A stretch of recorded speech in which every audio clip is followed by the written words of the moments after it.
Hi guys, Nitin Ranji Panicker തിരക്കഥ എഴുതി സംവിധാനം ചെയ്ത് പ്രൊഡക്ഷൻ ചെയ്ത് സുരാജ് വെഞ്ഞാറമൂൾ പ്രധാന കഥാപാത്രമായി എത്തിയ നാഗേന്ദ്രൻസ് ഹണിമൂൺ എന്നുള്ള വെബ് സീരീസ് ഇറങ്ങിയിട്ടുണ്ട് ഡിസ്നി പ്ലസ് ഹോട്ട്സ്റ്റാറിലും ജൂലൈ 19, അതായത് കഴിഞ്ഞ വെള്ളിയാഴ്ച ഇറങ്ങിയിട്ടുണ്ടായിരുന്നു.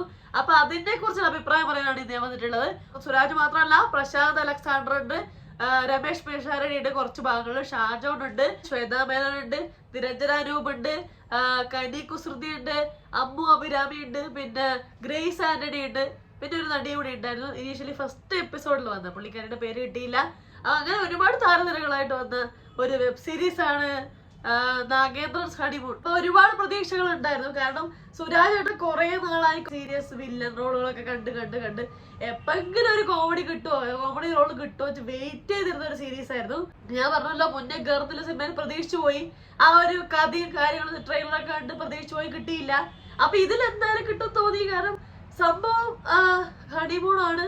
അപ്പൊ കല്യാണ സംബന്ധ വിഷയമാണ്. 5 നടിമാരെ പോസ്റ്ററിൽ കാണുന്നുമുണ്ട്. അപ്പൊ ഉറപ്പായിട്ട് ഒരു കോമഡി പ്രതീക്ഷിച്ചു. ട്രെയിലർ കണ്ടപ്പോൾ പ്രതീക്ഷിച്ചുട്ടാ. പക്ഷേ എന്താ പറയാ, ഞാൻ പറയാം, മൊത്തം 6 എപ്പിസോഡുകളായിട്ടാണ് ഇത് വരുന്നത്. ഓരോ എപ്പിസോഡും ഓരോ സ്ത്രീകളുടെ പേരുമായിട്ടാണ് വരുന്നത്. അതിൽ ആദ്യത്തെ എപ്പിസോഡ് പറയുന്നത് സുരാജ് വെഞ്ഞാറമൂട് സുരാജ് ഏട്ടൻ ചെയ്യുന്ന ക്യാരക്ടറിനെ എസ്റ്റാബ്ലിഷ് ചെയ്യാൻ വേണ്ടി എന്താണ് ബാക്ക്ഗ്രൗണ്ട് സുരാജിന്റെ അമ്മയും ഉറപ്പെണ്ണും, അതുപോലെ ഫ്രണ്ടായിട്ട് പ്രശാന്ത് അലക്സാണ്ടർ, നാടും സംഭവങ്ങളും എന്താണ് സുരാജ് ചെയ്യുന്ന ക്യാരക്ടർ എന്ന് ഭയങ്കര ഡീറ്റെയിൽഡ് ആയി കാണിക്കുന്ന എപ്പിസോഡായിരുന്നു ഫസ്റ്റ് വൺ. ആ എപ്പിസോഡ് വളരെ ശോകമായിരുന്നു എന്ന് വേണം പറയാൻ. ഭയങ്കര ഡ്രാഗിങ് ആയിരുന്നു. ഭയങ്കര കോമഡി പ്രതീക്ഷിച്ചു പോയിട്ട് ഭയങ്കര സീരിയസ് ആയിട്ടുള്ള ഒരു എപ്പിസോഡായിരുന്നു ഫസ്റ്റ് എപ്പിസോഡ്. ഓക്കെ, അത് സത്യമാണ്. പക്ഷെ എങ്കിലും നമ്മൾ പ്രതീക്ഷയുണ്ട്. കാരണം ഇപ്പൊ ഫസ്റ്റ് എപ്പിസോഡ് തന്നെയാണ് രമേഷ് പിഷാരടി വരുന്നത്. ഈ പറഞ്ഞ പ്രശാന്തും എല്ലാം ഫസ്റ്റ് എപ്പിസോഡിലാണ്. അപ്പം എന്തെങ്കിലും ഉണ്ടാവുന്നില്ല, ഒരു വെയിറ്റേജ് ഉണ്ടായിരുന്നു സത്യം പറഞ്ഞ. സെക്കൻഡ് എപ്പിസോഡാണ് ഗ്രേസ് ആന്റണി വരുന്ന എപ്പിസോഡ്, ലില്ലിക്കുട്ടി എപ്പിസോഡ് വരുന്നത്. അതില് ഗ്രേസ് ആന്റണി ചെയ്ത ക്യാരക്ടർ കുറച്ച് കോമഡി ആയിരുന്നു. അപ്പൊ ആ ക്യാരക്ടർ അങ്ങനെ ആയതുകൊണ്ട് സിറ്റുവേഷനിൽ വരുന്ന മാനറിസം, അവരുടെ ഡയലോഗും കാര്യങ്ങളും വെച്ച് ഉള്ളൊരു കോമഡി. പക്ഷെ ഭയങ്കരമായിട്ട് ഉർവശിയുടെ മാനറിസം, ബിഹേവിയർ, ഡയലോഗ് ഡെലിവറി ഒക്കെ ഭയങ്കരമായിട്ട് നമുക്ക് സ്ക്രീനിൽ കാണാനുണ്ട് ഗ്രേസ് ആന്റണിയുടെ അഭിനയത്തില്. പക്ഷെ അങ്ങനെ ഒരു ഇൻഫ്ലുവൻസ് ഉണ്ടെങ്കിൽ പോലും പുള്ളിക്കാരി അത് നന്നായി ചെയ്തിട്ടുണ്ട്. അത് കഴിഞ്ഞിട്ടുള്ള എപ്പിസോഡായിരുന്നു നിരഞ്ജന അനൂപിന്റെ എപ്പിസോഡായിരുന്നു നെക്സ്റ്റ് തേർഡ് എപ്പിസോഡ് വരുന്നത്. അത് പക്ക സീരിയസ് ആയി പോയി. എന്നുവെച്ചാൽ ഇപ്പൊ ഗ്രേസ് ആന്റണിയുടെ എപ്പിസോഡാണ് ഇപ്പൊ ഒരു പ്രതീക്ഷ ഉണ്ടായി. കാരണം അതിലൊരു കോമഡി ഉണ്ടല്ലോ.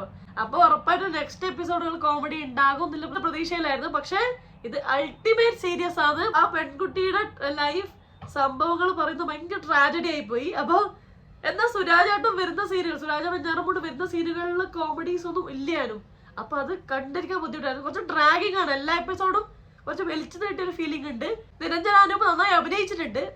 അതുപോലെ തന്നെ അതിൽ അഭിനയിച്ച ഒരുപാട് നടന്മാരുണ്ട്, നടന്മാരുണ്ട്, എല്ലാം നന്നായി അഭിനയിച്ചിട്ടുണ്ട്. നെക്സ്റ്റ് വരുന്നത് കനി കുസൃതിന്റെ എപ്പിസോഡ്.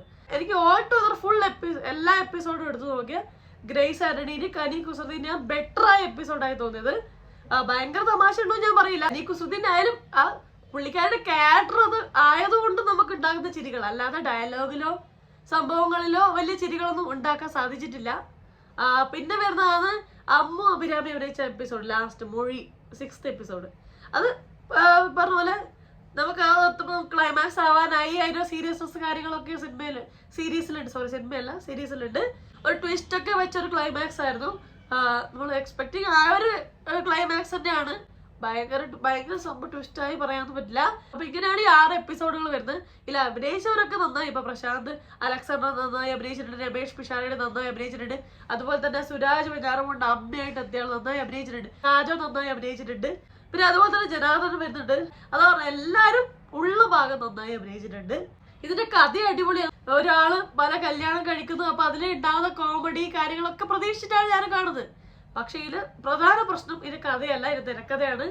ഭയങ്കര പൂറായൊരു സ്ക്രിപ്റ്റിംഗ് ആയിട്ട് ഓരോ സിറ്റുവേഷൻ മാറുമ്പോൾ ഉള്ള സിറ്റുവേഷണൽ കോമഡി സുരാജ് വെഞ്ഞാറമൂട് ഒരുപാട് പ്രതീക്ഷിക്കുന്നുണ്ട്. പക്ഷെ അതൊന്നും കിട്ടുന്നില്ല എന്നുള്ള സത്യം. ക്യാരക്ടറിന്റെ ഒരു ക്യാരക്ടറൈസേഷൻ വെച്ചിട്ടുള്ള വല്ല അബദ്ധങ്ങളോ കാരണം അങ്ങനത്തെ ഒരു പാവം ജോലിക്ക് പോകാൻ താല്പര്യമില്ലാതെ എങ്ങനെയെങ്കിലും പൈസ കിട്ടി എങ്ങനെയെങ്കിലും ഫുഡ് കഴിച്ച് എങ്ങനെയെങ്കിലും കാശ് കിട്ടി രക്ഷപ്പെടാൻ നോക്കുക, പണിയെടുക്കാതെ രക്ഷപ്പെടാൻ നോക്കുന്ന ഒരു മലയാളി ക്യാരക്ടർ. അതാണ് സുരാജ് ചെയ്യുന്ന ക്യാരക്ടർ. അപ്പൊ ആ ക്യാരക്ടറിന് കുറച്ചുകൂടി ക്യാരക്ടറൈസേഷൻ കൊടുത്തിട്ടോ, അല്ലെങ്കിൽ പുള്ളിക്കാരന് അബദ്ധങ്ങൾ പറ്റുമല്ലോ. ഇങ്ങനത്തെ ആൾക്കാർക്ക് ഉറപ്പായിട്ട് അബദ്ധങ്ങൾ പറ്റും. ആ അബദ്ധങ്ങളൊക്കെ ഉൾക്കൊള്ളിച്ചിട്ട് സീരീസിൽ വന്നിരുന്നെങ്കിൽ കുറച്ചുകൂടെ കോമഡി ഉണ്ടായില്ല. കോമഡി എലമെന്റ് ഭയങ്കരമായിട്ട് മിസ്സിംഗ് ആണ്. ഭയങ്കര സീരിയസ് ആയ പിന്നെ ഒരു എപ്പിസോഡ് മിസ്സായി പോയി. ശ്വേതാ മേനോൻ വരുന്ന ഒരു എപ്പിസോഡ് ഉണ്ട്. അതിലും കോമഡി പ്രതീക്ഷിച്ചു. പുള്ളിക്കാരി കുറച്ചൊരു ബോൾഡായ ഒരു ക്യാരക്ടറായിട്ടാണ് വരുന്നത്. പക്ഷെ അതിലും വളരെ വിരളമായ കോമഡി ഉണ്ടായിരുന്നുള്ളൂ. പറഞ്ഞ ശ്വേതാ മേനോൻ വരുന്ന എപ്പിസോഡിൽ പുള്ളിക്കാരി നന്നായി അഭിനയിച്ചിട്ടുണ്ട്. അതിൽ അഭിനയിച്ചെല്ലാവരും നന്നായിട്ടുണ്ട്. പക്ഷെ സിറ്റുവേഷൻസ് സ്ക്രിപ്റ്റ് കുറച്ച് പൂറായി തോന്നി. പിന്നീട് എടുത്തു പറയേണ്ടത് ഇതിന്റെ മ്യൂസിക് ഡയറക്ടറാണ്. ഇത് ബാക്ക്ഗ്രൗണ്ട് മ്യൂസിക് ചെയ്ത ആളാണ്. പുള്ളിക്കാരൻ ഇത് കോളാക്കാൻ മാക്സിമം പണിയെടുത്തിട്ടുണ്ട്. ആവശ്യമുള്ള സ്ഥലത്തും അനാവശ്യമായ സ്ഥലത്തെല്ലാം സീരിയസ് ആയ കുറെ മ്യൂസിക് വെച്ച് ചുമ്മാ ഡ്രാമാറ്റിക് ആക്കാൻ നോക്കി സീരീസ് ഒന്ന് വലിച്ചു നീട്ടാൻ പുള്ളിക്കാരൻ ഭയങ്കരമായി സഹായിച്ചിട്ടുണ്ടെന്ന് എടുത്തു പറയണം. ഓൾ ടുഗദർ പറയുവാണെങ്കിൽ അൺസൈക്കബിൾ ആണോ ചോദിച്ചാൽ കുറച്ചൊക്കെ അൺസൈക്കബിൾ ആണ്. ഭയങ്കര വലിച്ചു നീട്ടുന്ന ഒരു ഫീൽ ഉണ്ട് കേട്ടോ, എല്ലാ എപ്പിസോഡിലും ഉണ്ട്. പക്ഷെ നമുക്ക് ഇങ്ങനെ ചായയും കുടിച്ച് വല്ല കടിയും കഴിച്ച് ഇങ്ങനെ കണ്ടിരിക്കാം. പ്രത്യേകിച്ച് ഒന്നും പ്രതീക്ഷിക്കരുത്. ഇങ്ങനെ സുരാജ് ഏട്ടനുണ്ട്, ഒരുപാട് നല്ല അഭിനേതാക്കൾ സ്ക്രീനിൽ വരുന്നതുകൊണ്ട് തന്നെ അവരെ കാണാൻ നല്ല പ്രതീക്ഷയിലിരിക്കാം. അങ്ങനെ എനിക്ക് ഈ സീരീസിനെ കുറിച്ച് പറയാൻ പറ്റുള്ളൂ. അപ്പൊ അത്രേ ഉള്ളൂ. നിങ്ങൾക്ക് ഈ സീരീസിനെ കുറിച്ചുള്ള വിലയേറെ അഭിപ്രായങ്ങൾ എന്തൊക്കെയാണ്? നിങ്ങൾ ഈ സീരീസ് കണ്ടോ? കാണാൻ പോകുന്നവരാണോ? കാണാൻ വെയിറ്റിംഗ് ആയിരിക്കുന്നവരാണോ? കണ്ടവരാണെങ്കിൽ എന്തൊക്കെയാണ് ഇതിനെ കുറിച്ചുള്ള അഭിപ്രായം? എല്ലാം താഴെ കമന്റ് ചെയ്യണേ. എന്തായാലും കമന്റ് ചെയ്യണേ, കമന്റ് ചെയ്യാൻ മറക്കല്ലേ. അപ്പൊ എന്തായാലും ലൈക്ക് ചെയ്യുക, റിവ്യൂ ഇഷ്ടപ്പെടുവാണെങ്കിൽ സബ്സ്ക്രൈബ് ചെയ്ത് സപ്പോർട്ട് ചെയ്യുക, ഷെയർ ചെയ്യുക, കമന്റ് ചെയ്യുക. അപ്പൊ പറഞ്ഞ പോലെ എല്ലാവരും ഹാപ്പി ആയിട്ടിരിക്കുക. മറ്റൊരു റിവ്യൂ റിയാക്ഷനോ സോഷ്യൽ ഇഷ്യൂ നെക്സ്റ്റ് ടൈം കാണാം. അതുവരെ ബൈ ബൈ.